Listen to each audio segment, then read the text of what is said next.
Njengoba seseluliwe isikhathi senhlekelele kazwelonke, amaqembu aphikisayo akhathazekile ngamandla anikwe uNgqongqoshe wezokubusa ngokubambisana nezindaba zomdabu. Amaqembu aphikisayo aphosela inselele amandla anikwe umthetho wezenhlekelele iNational Disaster Act. Seseluliwe isikhathi senhlekelele kazwelonke kuze kube umhlazi 15 kuNtulikazi. Asikabibikho isiqinisekiso sokuthi uNgqongqoshe wezokubusa ngokubambisana angaphinde asilule kangaka isikhathi. uNgqongqoshe wokubusa ngokubambisana nezindaba zomdabu uDokotela Nkosazana Dlamini Zuma uye oshayelela isipikili sokugcina ngokufanele kwenziwe nokungafanele kwenziwe ngalesikhathi se-lockdown. Those regulations need to be rational. There must be a direct link between those regulations and seeking to slow down the spread of the virus or to contain the virus.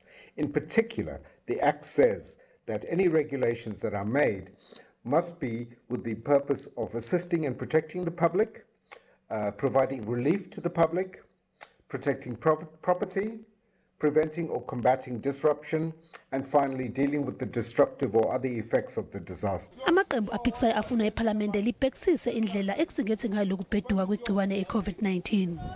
The Constitution is very clear that all organs of state must be accountable to Parliament. We believe that these defects in the Disaster Management Act need to be repaired so that never again do we end up with a situation where we have a disaster and an authoritarian government uses it as an opportunity to make sweeping regulatory changes with no reference whatsoever. There is no accountability from the Minister towards Parliament, and Parliament cannot play an oversight role as it is determined in a constitutional democracy. That is the reason why we're also approaching the courts to say that the Disaster Management Act is unconstitutional. We are also very concerned about the wide powers that the Minister Dlamini Zuma has in terms of the National Disaster Act and the limited role that Parliament can play in ensuring that illogical and irrational regulations are not passed.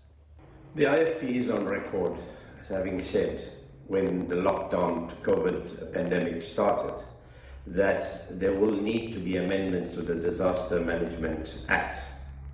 This is because of the fact that for now all the draft regulations and regulations that have been published have been at the instance of the executive, and there's been no parliamentary intervention or input into those regulations. Ungqongqoshe zomthetho eNyuvesi yaseKapa uthi amaqembu aphikisayo anokuthile okubambekayo futhi nenkulumo yawo iqinile. Uhlelo lwePhalamende lujwayele lungavumeli ukuthi kuthathwe izinqumo ngokusheshsha. uDivos uthi esikhathini esifana nalesi ukuthatha izinyathelo ezinqala futhi ngokusheshsha iyona nto edingekayo ukubhekana nalenhlekelele.